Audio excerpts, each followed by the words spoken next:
وللہ الحمد والصلاة والسلام علی سیدنا رسول اللہ صلی اللہ تعالی علیہ وسلم۔ محترم احبہ، 22ویں پارے کی تلاوت کا ہم نے شرف حاصل کیا، اور اللہ تعالیٰ نے سورۃ الاحزاب میں ازواج مطہرات کا بیان فرمایا یا نساء النبی، اے نبی کی ازواج، لستن کا احد من النساء، تم اور عورتوں کی طرح نہیں ہو۔ تو حضور کی جو ازواج ہیں ان کو مومنین کی ماں بنا دیا، ان کا رتبہ اور عورتوں سے بڑھا دیا، اور ان کی شان میں یہ بیان فرما دیا کہ تم اور عورتوں کی طرح نہیں ہو۔ ان کی شان بہت اعلیٰ ہے، بہت عرفہ ہے، اور ان کو خاص مقام عطا فرمایا ہے۔ عزیزان گرامی، اب جو ہم سورۃ الاحزاب کی آیت پڑھنے لگے ہیں وہ ہمارے کردار کو سنوارنے والی ہے۔ اور یہ اشرا کون سا چل رہا ہے؟ اشرا بولیے، تھکے تو نہیں ہیں؟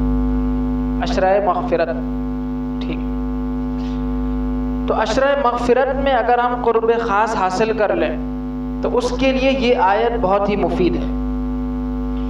اللہ تعالیٰ نے وہ باتیں بیان فرما دی کہ جو بخشش کے لیے، مغفرت کے لیے، قرب خداوندی کے حصول کے لیے، کامیاب زندگی اور کامران آخرت کے لیے ایک سریع الاثر آیت ہے۔ اللہ نے ارشاد فرمایا ان المسلمین والمسلمات، بے شک مسلمان مرد اور مسلمان عورتیں، والمؤمنین والمؤمنات، اور مومن مرد اور مومن عورتیں، والقانتین والقانتات، اور فرما بردار مرد اور فرما بردار عورتیں، والصادقین والصادقات، اور سچے مرد اور سچی عورتیں، والصابرین والصابرات، اور صبر کرنے والے مرد اور صبر کرنے والی عورتیں، والخاشعین والخاشعات، اور عاجزی کرنے والے مرد اور عاجزی کرنے والی عورتیں، والمتصدقین والمتصدقات، اور خیرات کرنے والے مرد اور خیرات کرنے والی عورتیں، والصائمین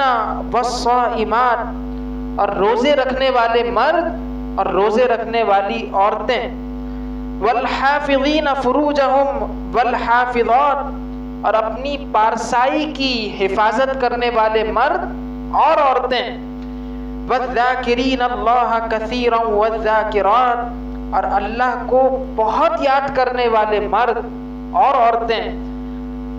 یہ جو صفات ہیں، جو اس طرح کے لوگ ہیں، ان کے لیے انعام بیان فرمایا کہ اعد اللہ لہم مغفرۃ واجرا عظیما، ان سب کے لیے اللہ نے بخشش اور بڑا ثواب تیار کر رکھا ہے۔ اشرا مغفرت میں ہمارے اندر یہ اوصاف جمع ہو جائیں، مومن، مسلمان، صبر کرنے والے، عاجزی کرنے والے، روزے رکھنے والے، خیرات کرنے والے، اللہ کا کثرت سے ذکر کرنے والے، اپنی پارسائی اور شرمگاہ کی حفاظت کرنے والے، اللہ کو بہت یاد کرنے والے، اس کی فرما برداری کرنے والے، یہ اوصاف ہمارے اندر جمع ہو جائیں تو اشرا مغفرت میں ہم نے بہت کچھ حاصل کر لیا۔ یہ آیت نمبر 35 سورۃ الاحزاب کی ہم سب کے لیے بہت ہی زیادہ رہنما اصول بیان فراہم کر رہی ہے۔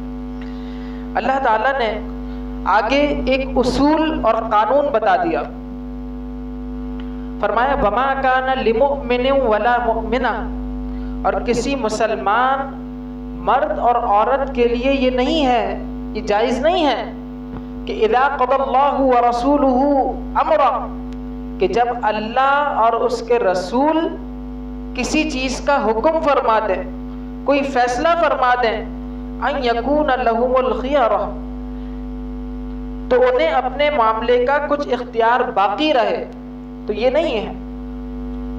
اب دوبارہ غور کیجئے، مقام نبوت کو سمجھیے، حضور علیہ الصلوۃ والسلام کا کیا مقام ہے فرمایا وما کان لمؤمن ولا مؤمنہ، اور کسی مسلمان مومن مرد اور عورت کے لیے یہ نہیں ہے کہ اذا قضى اللہ ورسولہ امرا، کہ جب اللہ اور اس کے رسول کسی چیز کا حکم فرما دیں، کسی چیز کا فیصلہ فرما دیں، ان یکون لہم الخیارہ، تو ان کا کوئی اختیار باقی رہے۔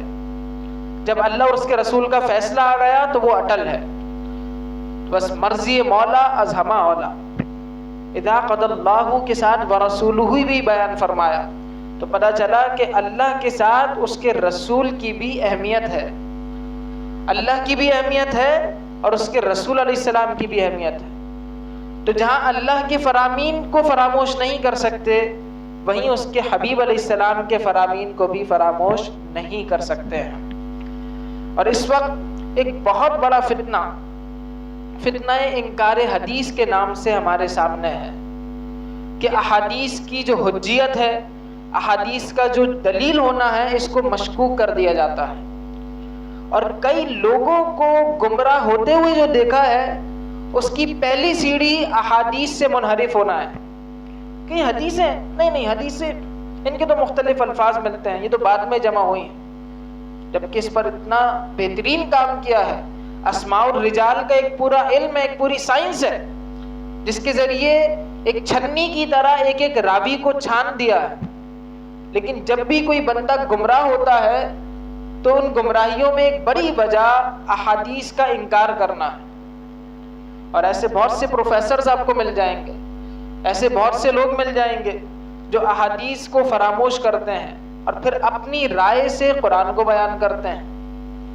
اس وقت ایک ذکری فرقہ بھی ہے جو بلوچستان میں ہے، نماز سے مراد وہ اپنا مطلب لے رہے ہیں اور اپنی مرضی سے جو ہے وہ نماز کو مراد لیتے ہیں کہ یہ کام کر لو نماز ہو جائے گی۔ دیکھیں حج کو اللہ نے بیان فرمایا، لیکن حج کیسے کرنا ہے یہ حدیث میں بیان ہوا۔ نماز کو بیان فرمایا، نماز قائم کرو، کیسے کریں؟ نماز کے تو بہت سارے معنی ہیں ڈکشنری میں، کون سا معنی لیں؟ تو جو حدیث میں بیان ہوا، جس طرح سرکار نے پڑھی ہے ویسے پڑھی جائے۔ تو جو احادیث کا انکار کرتا ہوا نظر آئے، سمجھیں یہ گمراہی کی سیڑھیوں پر چڑھ چکا اور یہ آگے گمراہی در گمراہی ہوگی۔ اور اس طرح کے کئی فتنے ہمارے سامنے ہیں، فی الحال میں ان کا نام لینا مناسب نہیں سمجھتا، آپ حضرات ان سے باخبر ہو سکتے ہیں۔ تو پیارے ساتھی اور دوستو، اللہ نے فرمایا کہ جب اللہ اور اس کا رسول کسی بات کا فیصلہ فرما دیں تو حضور کے فیصلے کی بھی بہت ہی زیادہ اہمیت ہے۔ آگے رب ذوالجلال نے ارشاد فرمایا ما کان محمد ابا احد من رجالکم، محمد صلی اللہ علیہ وسلم تمہارے مردوں میں سے کسی کے باپ نہیں ہیں، کسی کے والد نہیں ہیں۔ دراصل لوگوں نے حضرت زید بن حارث رضی اللہ تعالیٰ عنہ کو حضور علیہ السلام کا بیٹا کہنا شروع کر دیا تھا کہ حضور کے منہ بولے بیٹے زید بن محمد کہنا شروع کر دیا۔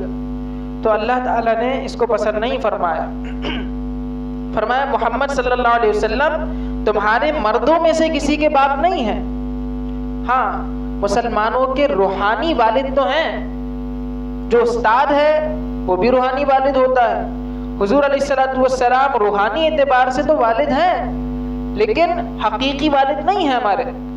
ما کان محمد ابا احد من رجالکم، تو پھر لوگوں نے زید بن محمد کہنا ترک کر دیا۔ اور اللہ تعالیٰ نے اسی صورت میں ارشاد فرمایا ایک مقام پر ادعوہم لآبائہم، انہیں ان کے باپوں کے نام سے پکارو، یعنی کسی نے کسی بچے کو پال لیا، وہ اس کے ساتھ اپنا نام جوڑ دے کہ یہ میرا بیٹا ہے، تو ان کو ان کے باپوں کے نام سے پکارو۔ تو کوئی شخص اپنی ولدیت تبدیل نہیں کر سکتا، اور اس بارے میں سخت وعیدات آئی کہ کوئی شخص اگر ولدیت تبدیل کر لے تو وہ ایسا ہوگا کہ اس کے نہ فرائض قبول ہوں گے نہ نوافل قبول ہوں گے، اور یہاں تک آیا کہ اس کو رحمت سے محروم کر دیا جاتا ہے، فرشتے بھی اس سے دور ہو جاتے ہیں، اس طرح سے یعنی فرشتے اس پر لعنت کرتے ہیں۔ تو ولدیت نسب اسلام نے اس کا بہت ہی زیادہ تحفظ رکھا ہے، اس کو پروٹیکشن دی ہے، اس کو تحفظ فراہم کیا ہے. اور یہی وجہ ہے کہ بدکاری کو ممنوع قرار دیا کہ اس سے نسب کا معاملہ خراب ہو جاتا ہے. تو نہ صرف بدکاری سے روکا بلکہ جو اس کے اسباب ہیں ان سے بھی روک دیا، ان کے قریب جانے سے بھی روک دیا. فرمایا لا تقربوا الزنا، اس کے قریب جانے سے بھی روک دیا، قریب بھی نہ جاؤ. انہ کان فاحشہ، بے شک وہ بے حیائی ہے. تو اسلام دین، جان، عقل، نسب، مال، ان 5 مقاصد کی بہت ہی زیادہ پروٹیکشن کرتا ہے، اور ان میں ایک نسب ہے. تو جس کا جو نسب ہے وہ وہی بیان کرے. فرمایا ما کان محمد ابا احد من رجالکم، محمد صلی اللہ علیہ وسلم تمہارے مردوں میں سے کسی کے باپ نہیں، ولکن رسول اللہ، لیکن اللہ کے رسول ہے، وخاتم النبیین، اور سب نبیوں کے آخر ہیں. خاتم النبیین ہے، سب نبیوں کے آخر میں تشریف لانے والے ہیں، سب سے آخری نبی ہے. تو اس کا جو معنی ہے بالکل واضح ہے، بالکل واضح ہے کہ حضور سب سے آخری نبی ہیں، آپ کے بعد کوئی نبی نہیں آ سکتا ہے. اب ہمارے بھولے بھالے نوجوانوں کو گمراہ کرنے کے لیے قادیانیوں نے یہ اعتراض کیا کہ تم کہتے ہو کہ حضور کے بعد کوئی نبی نہیں آئے گا، جبکہ حضرت عیسیٰ تو تشریف لائیں گے، احادیث سے ثابت ہے. تو ہم یہی تو کہتے ہیں کہ مسیح موعود، جس مسیح کو آنا ہے وہ غلام قادیانی ہے. تو حضرت عیسیٰ علیہ السلام کے آنے سے خاتمیت محمدی صلی اللہ علیہ وسلم پر کوئی فرق نہیں آ رہا، تو اس سے کیسے فرق آ سکتا ہے؟ اس طرح وہ گمراہ کرتے ہیں اور لوگ تذبذب میں آ جاتے ہیں. تو یاد رکھیے کہ حضرت عیسیٰ علیہ السلام پہلے ہی اللہ کے نبی ہیں، کوئی نئے نبی ہو کر تشریف نہیں لائیں گے، بلکہ وہ اللہ کے ویسے ہی نبی رہیں گے جیسے پہلے تھے. ان کی نبوت سلب نہیں ہوگی، وہ نبی ہی رہیں گے، لیکن حضور کے امتی بن کر تشریف لائیں گے، حضور علیہ السلام کے احکام کو ماننے والے بن کر تشریف لائیں گے اور ان کو فالو کرنے والے بن کے تشریف لائیں گے. تو حضرت عیسیٰ علیہ السلام کا بڑا مقام ہے، وہ حضور کے امتی بن کر آئیں گے اور نبی بھی رہیں گے، تو کوئی نئے نبی نہیں ہے. تو اس طرح کسی کو گمراہ نہیں کیا جائے. اور جو لوگ اس درس میں بیٹھے ہیں، کبھی ان کے سامنے یہ بات ہو تو بآسانی اس کا جواب دے سکتے ہیں. ایک رسالہ ہے حضرت علامہ غلام رسول قاسمی حفظہ اللہ تعالی، آپ نے 13-14 صفحات پر مشتمل یہ رسالہ لکھا جس کا نام ہے یہ ہیرا پھیری نہیں چلے گی. یہ ہیرا پھیری نہیں چلے گی. اور اس میں آپ نے ایک کہانی کے انداز میں ایک مسلمان اور ایک قادیانی شخص کی باتیں بیان کی کہ جو بعد میں مسلمان ہو گیا. اور جو اس 13-14 صفحات کے رسالے کو پڑھ لے گا اس کے سامنے کوئی قادیانی ٹک نہیں سکتا. اتنے آسان انداز میں، ایک کہانی کے انداز میں ختم نبوت کا مسئلہ بھی سمجھایا ہے، قرآن اور حدیث کے دلائل بھی دیے ہیں، اور وہ قادیانی کیسے کنورٹ ہو گیا یہ بھی انہوں نے بتایا ہے، اور کہاں انہوں نے قرآن کے معنی میں ہیرا پھیری کی ہے یہ بھی سمجھا دیا. تو جو اس کو پڑھ لے گا اس کے لیے فائدہ ہی فائدہ ہے. اور یہ 13-14 صفحات انتہائی قلیل ہیں. اللہ نے ارشاد فرمایا یا ایھا الذین آمنو، اے ایمان والو، اذکروا اللہ ذکرا کثیرا، اللہ کو بہت زیادہ یاد کرو، اس کا خوب ذکر کرو، بہت زیادہ ذکر کرو. وسبحوہ بکرۃ واصیلا، اور صبح و شام اس کی پاکی بیان کرو، صبح و شام اس کو یاد کرو، اس کی پاکی بیان کرو. آئیے میرے ساتھ پڑھیے سبحان اللہ، سبحان اللہ وبحمدہ، سبحان اللہ العظیم، سبحان اللہ وبحمدہ، سبحان اللہ العظیم، سبحان اللہ وبحمدہ، سبحان اللہ العظیم. یا ایھا الذین آمنو، اے ایمان والو، لا تدخلوا بیوت النبی، نبی علیہ الصلوۃ والسلام کے گھروں میں داخل نہ ہو جاؤ. الا ان یؤذن لکم، جب تک اجازت نہ ہو۔ تو حضور علیہ السلام کے گھر میں اجازت لے کر آنا، حضور علیہ السلام سے پہلے اجازت مانگ لینا، یہ آداب رسالت ہیں کہ جو خالق کائنات خود بتا رہا ہے۔ ہم کوئی فرم بناتے ہیں، کوئی انڈسٹری ہوتی ہے، کوئی ادارہ ہوتا ہے، کوئی انسٹیٹیوشن ہوتا ہے، تو وہاں کے رولز اینڈ ریگولیشنز ہم خود سیٹ کرتے ہیں اور بتاتے ہیں کہ یہ کرنا ہوگا، اس کے خلاف گئے تو فلاں پینلٹی ہو جائے گی، اس کے خلاف کر دیا تو ٹکٹ ہو جائے گا۔ تو مختلف رولز ہم خود بناتے ہیں، لیکن حضور کی بارگاہ کے جو آداب ہیں وہ اللہ رب العزت خود بیان فرماتا ہے۔ فرمایا اے ایمان والو، نبی کے گھروں میں نہ حاضر ہو جب تک اجازت نہ ہو۔ الا ان یؤذن لکم الی طعام غیر ناظرین اناہ، جیسے کھانے کے لیے بلایا جائے، یوں نہیں کہ خود ہی اس کے پکنے کا انتظار کرتے رہو۔ ولکن اذا دعیتم فادخلوا فاذا طعمتم، ہاں جب تمہیں بلایا جائے، جب بلایا جائے تو داخل ہو جاؤ، فادخلوا فاذا طعمتم، پھر جب کھانا کھا لو، فانتشروا، تو منتشر ہو جاؤ، جب کھانا کھا لو تو چلے جاؤ، منتشر ہو جاؤ۔ ولا مستأنسین لحدیث، اور یہ نہ ہو کہ باتوں سے دل بہلاتے ہوئے بیٹھے رہو۔ جب حضور کی بارگاہ میں لوگ آتے تھے، حضور کے بارگاہ میں آئے، حضور کے گھر میں حاضر ہوئے، کھانا کھایا، تو حضور کے پاس تو سکون ہی سکون ہے، چین ہی چین ہے، راحت ہی راحت ہے۔ ان کی تو عبادت یہ تھی کہ آقا علیہ السلام کو دیکھنا، ان کی باتوں کو سننا، ان کی یادوں میں گم رہنا، ان کے احکام پر چلنا، ان کے احکام کو رائج کرنا، ان کی سنتوں کو نافذ کرنا اور ان کو رائج کرنا۔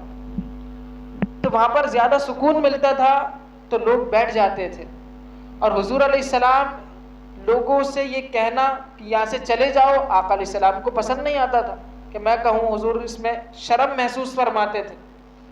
تو اللہ تعالیٰ خود بیان فرما رہا ہے کہ جب کھانا کھا لو تو چلے جاؤ، ولا مستأنسین لحدیث، اور یہ نہ ہو کہ باتوں سے دل بہلاتے ہوئے بیٹھے رہو۔ ان ذالکم کان یؤذی النبی فیستحیی منکم، بے شک یہ بات نبی کو ایذا پہنچاتی ہے، ایذا دیتی ہے، تکلیف دیتی تھی، تو وہ تمہارا لحاظ فرماتے تھے، اور اللہ حق فرمانے میں شرم نہیں فرماتا۔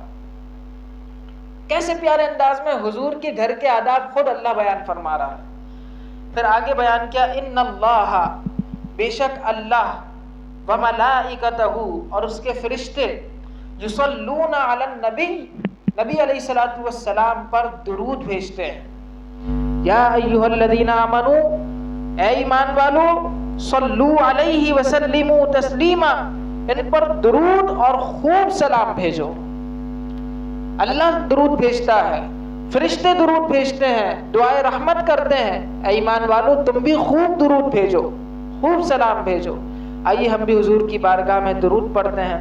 اللہم صلی علی سیدنا و مولانا محمد وبارک وسلم صلاة وسلاما علیک یا رسول اللہ، الصلاة والسلام علیک یا سیدی یا رسول اللہ صلی اللہ علیہ وسلم۔